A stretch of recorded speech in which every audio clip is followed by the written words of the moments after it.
직업방송과 연합뉴스TV가 함께 만드는 취업 전문 뉴스 투데이 고용플러스입니다. 대한항공 총수 일가의 갑질과 탈세 의혹 등으로 대한항공 브랜드 가치가 1년여 만에 최저치를 기록했습니다. 이대로라면 땅콩 회항 이후 처음으로 아시아나항공의 항공사 부문 1위 자리를 내어줄 것으로 보입니다. 소액 주주들은 경영진 교체를 위한 준비에 나섰습니다. 김보윤 기자입니다. 대한항공이 총수 일가의 갑질과 탈세 의혹 등으로 브랜드 가치가 급락하고 있는 것으로 나타났습니다. 브랜드 가치를 토대로 거래가 이루어지는 브랜드 증권거래소에 따르면 24일 대한항공의 브랜드 주가는 46만 9천 원으로 13개월 만에 가장 낮습니다. 반면 대한항공 논란이 본격화한 이후 아시아나항공은 브랜드 주가가 20% 급등하면서 대한항공을 앞질렀습니다. 최근에는 대한항공 불매운동 조짐까지 보이고 있어 소비자 조사 지수까지 반영되면 대한항공은 땅콩 회항 이후 처음으로 아시아나항공의 항공사 부문 1위를 내어줄 것으로 보입니다. 앞서 대한항공은 땅콩 회항 사건 다음 달 곧바로 1위를 빼앗겼고 그 자리를 되찾는데 1년 4개월이나 걸렸습니다. 총수 일가의 행동이 순식간에 회사의 가치를 무너뜨리고 그 피해는 고스란히 주주들이 떠안는 겁니다. 한 법률사무소는 소액 주주들의 힘으로 경영진을 교체하기 위한 준비 작업에 들어갔습니다. 소액 주주들로부터 저희가 이제 위임을 받아가지고 어느 정도의 퍼센트가 확보가 된다고 하면 주주총회에 그런 경영진 교체나 아니면 정관 변경에 관련해서 제안을 하고. 조양호 회장 일가는 대한항공 시가총액의 11%에 불과한 지배회사 지분만으로 기업을 좌지우지해오고 있다는 비난을 받고 있습니다. 연합뉴스TV 김보윤입니다. 대한항공 총수 일가의 밀수와 탈세 의혹을 수사 중인 관세청이 압박의 수위를 날로 높이고 있습니다. 그동안 수년에 걸쳐서 고가의 해외 사치품을 신고도 없이 마음대로 들여왔다는 건데 정황들이 속속 드러날수록 관세청의 입지도 좁아지고 있습니다. 서영석 기자입니다. 온 가족이 밀수와 탈세 의혹을 받고 있는 대한항공 총수 일가에 대한 수사 범위가 넓어지고 있습니다. 관세청은 조현민 전 대한항공 전무 등 3남매의 집뿐 아니라 대한항공 본사 건물, 전산센터 등을 추가로 압수수색했습니다. 총수 일가의 개인적 일탈을 넘어 직원들과 회사가 조직적으로 동원됐다는 의혹을 확인하기 위해서입니다. 관세청은 확보한 증거를 바탕으로 총수 일가에 대한 소환 일정을 저울질하고 있습니다. 하지만 장기간에 걸친 밀수와 대규모 탈세 정황이 드러날수록 세관에 대한 비판과 의혹 또한 커지고 있습니다. 사실상 세관의 묵인 아래 대한항공 총수 일가의 범죄가 가능하지 않았겠느냐는 겁니다. 아침에 들어오는 거 902편 새벽에 도착하거든요. 3시, 4시에. 세관원들이 한 8-9명이 줄줄이 와서 비행기 싹을 뒤지고 있어요. 오면 누가 와야 아무도 안 같이 잘라고.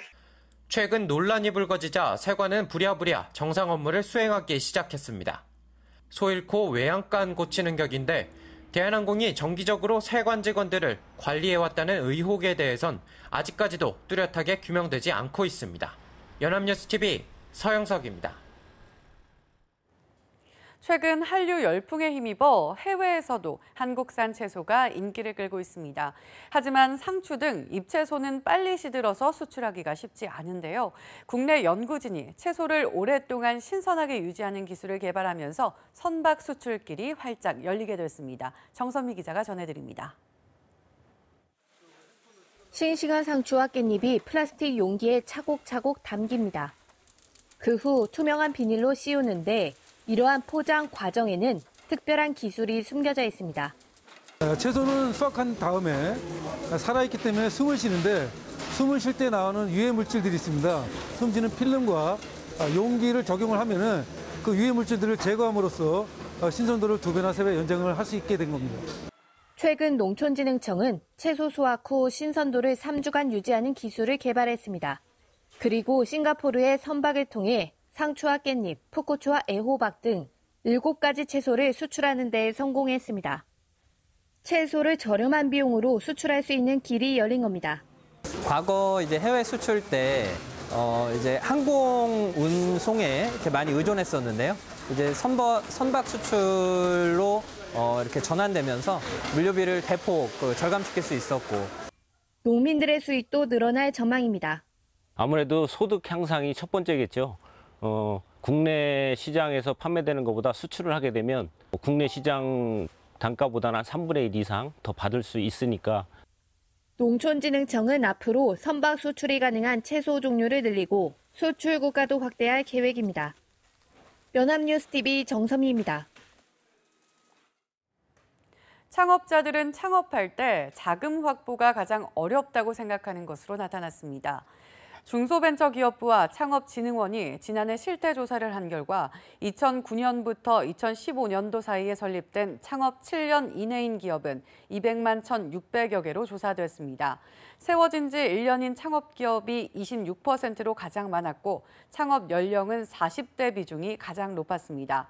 창업 비용은 평균 3억 1,900만 원으로 조달 방법은 주로 자기 자금이었습니다. 창업 장애 요인으로는 자금 확보에 예상되는 어려움이 67.4%로 가장 많았습니다.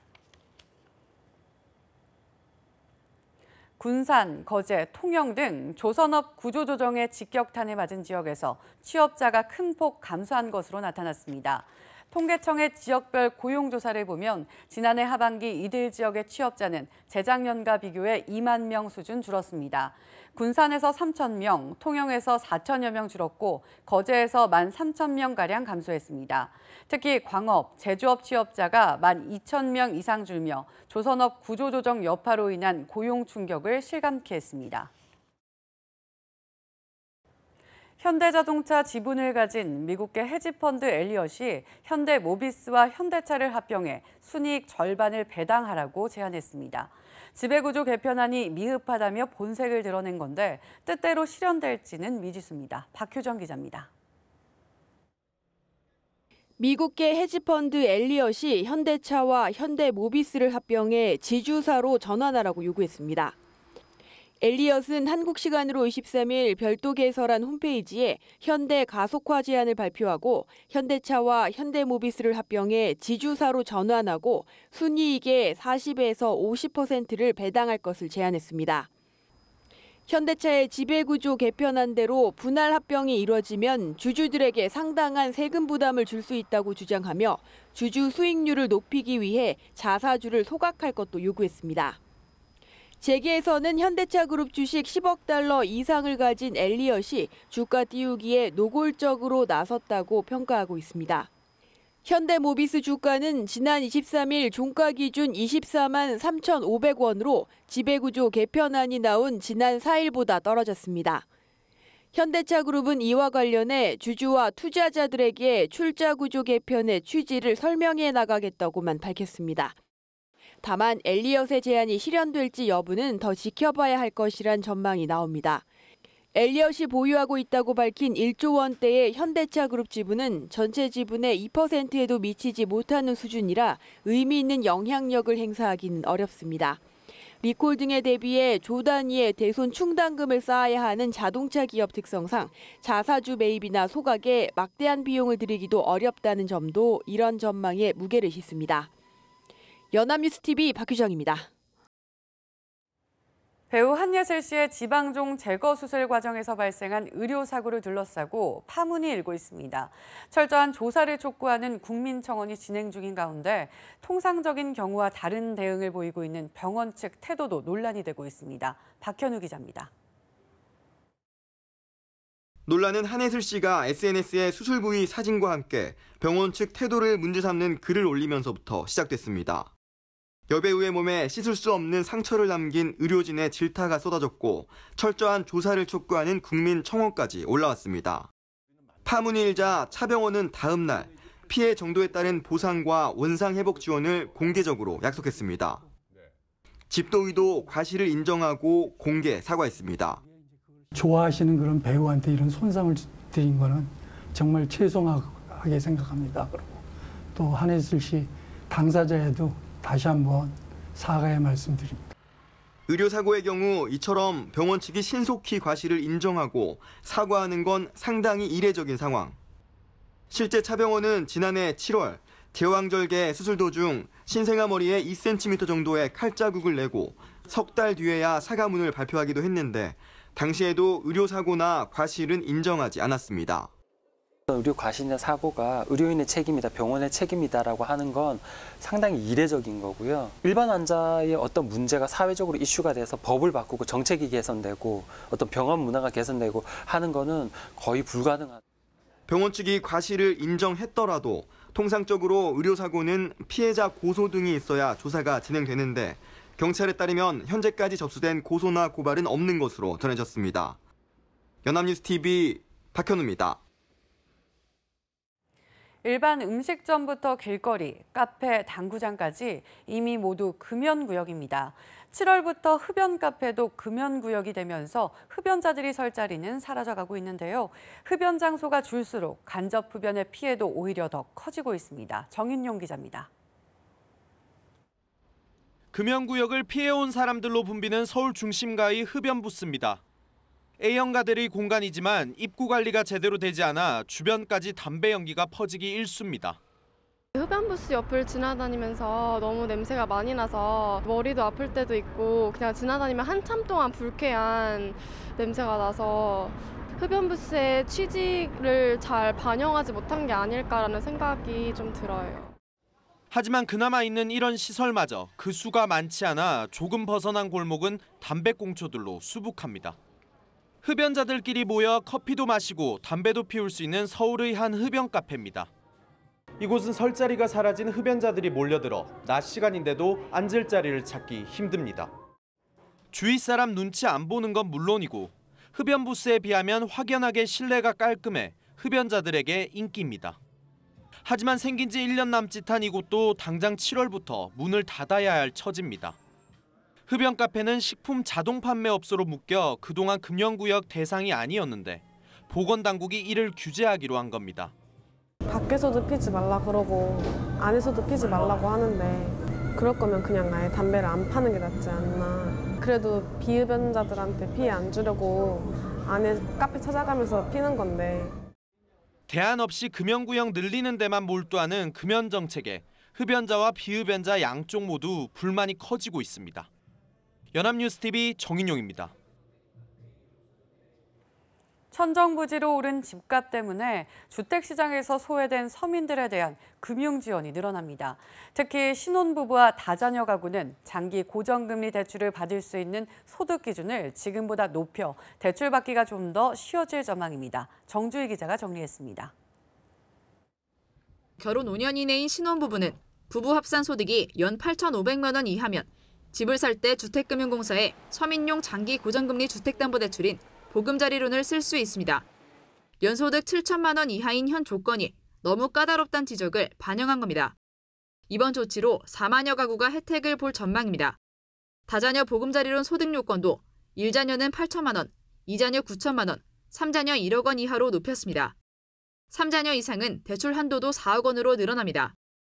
그동안 다소 경직적, 획일적으로 운영되어 온 주택금융상품 이용 자격을 서민 실수요자의 상황에 적합하도록 조정하는.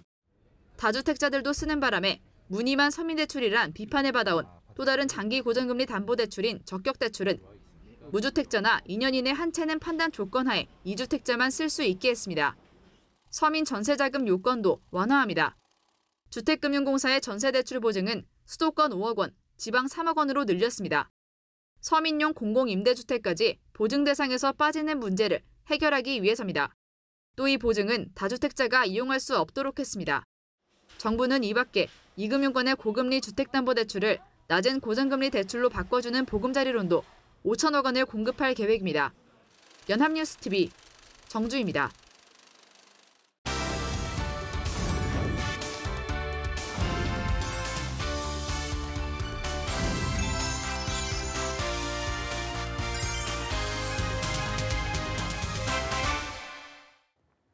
사회적으로 핫한 이슈를 키워드로 알아보는 핫키워드 시간입니다. 안치홍 아나운서 안녕하세요. 안녕하세요. 핫키워드 시간입니다. 오늘 핫키워드를 시작하기 전에 과거의 추억 속으로 들어가고자 합니다. 박하연 아나운서, 혹시 이 병 기억하십니까? 네, 기억하죠. 음료 회사에서 만든 주스병 아니었나요? 어렸을 적에 어머니가 저 병에 담긴 오렌지 주스를 다 먹으면 보리차를 끓여서 두고두고 먹었던 기억이 납니다. 네, 저희 어머니도 그러셨었는데요. 바로 롯데 칠성음료에서 나온 오렌지 주스의 병이었죠. 인기 드라마 응답하라 1988에도 등장했을 정도로 8, 90년대에 많은 가정집에서 이 주스를 마시고 이 병을 재활용했습니다. 그런데 최근 이 병에 담긴 주스를 파는 걸 본 분들은 아마 없을 겁니다. 그러게요. 생각해보니 어느 순간부터 저런 병에 담긴 주스를 파는 곳이 본 적이 없었던 것 같아요. 그렇습니다. 저도 궁금해서 이 주스병이 사라진 이유를 찾아봤는데요. 실제로 인터넷상에도 주스병이 사라진 것에 대해 아쉬워하는 사람들이 많았습니다. 원래 주스병은 10번 정도 재활용할 수 있도록 하기 위해 일부러 튼튼하게 만들었는데 회수율이 적어서 생산을 중단했다는 등 운반 과정에서 자주 깨져서 생산을 중단했다는 등 사라진 이유에 대한 추측도 분분했습니다. 저도 너무 궁금한데요. 그런데 왠지 회수가 잘 안 돼서 없어졌다는 추측에 일리가 있을 것 같은데 정말인가요? 아닙니다. 롯데 칠성음료 측은 이와 같은 소문에 대해 회수가 안 돼 판매가 중단됐다는 건 사실이 아니다. 가벼운 페트병이 나오면서 대형 유리병에 대한 선호도가 떨어졌기 때문이다라고 해명했는데요. 대형마트의 증가와 함께 소비자들도 한 번에 물건을 대량으로 사면서 유리병보다는 무게가 훨씬 가벼운 페트병으로 용기를 바꿨다는 거죠. 그렇군요. 하지만 이렇게 추억 속의 물건으로 남은 것이 너무나도 아쉽습니다. 게다가 많은 장점을 가지고 있었던 주스병이었잖아요. 그렇습니다. 이 주스병이 당시 각 가정에서 사랑을 받았던 이유는 병의 활용도가 높았기 때문인데요. 뜨거운 물을 넣어도 깨지지 않을 정도로 용기 자체가 워낙 튼튼하고 단단했고 엠보싱 처리까지 되어 있어서 이 잡는 느낌, 즉 그립감까지 좋았습니다. 그러다 보니 많은 가정에서 사랑을 받을 수 있었던 거죠. 맞아요. 생각해보니 요즘엔 그런 주스병들이 잘 없는 것 같아요. 대부분이 플라스틱이라 활용할 수도 없고 시중에서 파는 물병 중에서도 그만한 물건을 찾기가 어렵더라고요. 그렇습니다. 향수뿐만 아니라 실용도 때문에도 해당 주스병들은 여전히 인기를 얻으면서 중고로 거래되고 있을 정도인데요. 이것들이 실제로 병을 팔거나 구하고 있다는 게시물입니다. 주스값만큼이나 비싼 가격이지만 게시글이 올라오면 바로 판매가 완료될 정도로 인기라고 합니다. 와, 아직도 인기가 많네요. 그렇다면 분명히 수요가 있다는 건데 생산이 중단된 게 너무나도 아쉽습니다. 그렇습니다. 실제로 저도 구매해 보려고 했는데 매물도 적을 뿐만 아니라 금방금방 팔려서 도저히 살 수가 없더라고요. 그런데 추억의 물건 중에서 이 오렌지 주스병과 같이 재활용되던 물건은 또 있습니다. 7, 80년대 출생자라면 한 번쯤은 먹어봤을 이 사탕 캔일 것입니다. 네, 이것도 기억이 납니다. 이 알사탕이 가득 들어있었고 사탕을 다 먹으면 학용품이나 작은 물건들을 담아뒀어요. 캔으로 만들어져서 견고하기도 했고 디자인도 예뻐서 빨리 다 먹고 물건을 넣어두고 싶어서 서둘러서 먹었던 기억이 납니다. 그렇습니다. 하지만 이 알사탕 역시 추억의 과자로만 팔리고 있었습니다. 이뿐만 아니라 최근은 페트병이나 비닐로 음료수, 과자 포장재를 만드는 것이 대부분이라 이러한 추억성의 물건을 찾아보기가 힘든 상황이 됐죠. 네, 정말 안타깝습니다. 이런 물건들을 이제 사진이나 드라마로밖에 볼 수 없다는 거잖아요. 그렇습니다. 하지만 진짜 안타까운 건 바로 대체한 포장재입니다. 말씀드렸다시피 페트병이나 비닐로 만들어진 것들이 대부분인데요. 이 화면을 보십시오. 많이 팔리는 과자, 음료들의 포장지를 분리한 겁니다. 이렇게 과자에 도달하기까지 겹겹이 둘러싼 포장을 뜯고 나면 남는 것은 한 줌의 과자와 한쪽에 가득 쌓이는 포장 쓰레기입니다.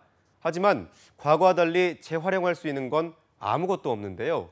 튼튼하게 만들기 위해 질소를 가득 넣거나 비닐 포장지를 많이 사용했다고 하지만 최근에 일어난 비닐 대란의 원인 중 하나가 이 포장지라는 걸 부인할 사람은 아무도 없을 겁니다. 실제로 2016년 통계청이 발표한 국가별 1인당 연간 플라스틱 소비량은 한국이 98.2kg으로 97.7kg이 미국을 제치고 1위를 했다고 하는데요. 올해 말부터는 폐비닐 수거를 거부했던 중국이 페트병도 수입을 금지하기로 해서 페트병 대란까지 올지도 모른다고 합니다.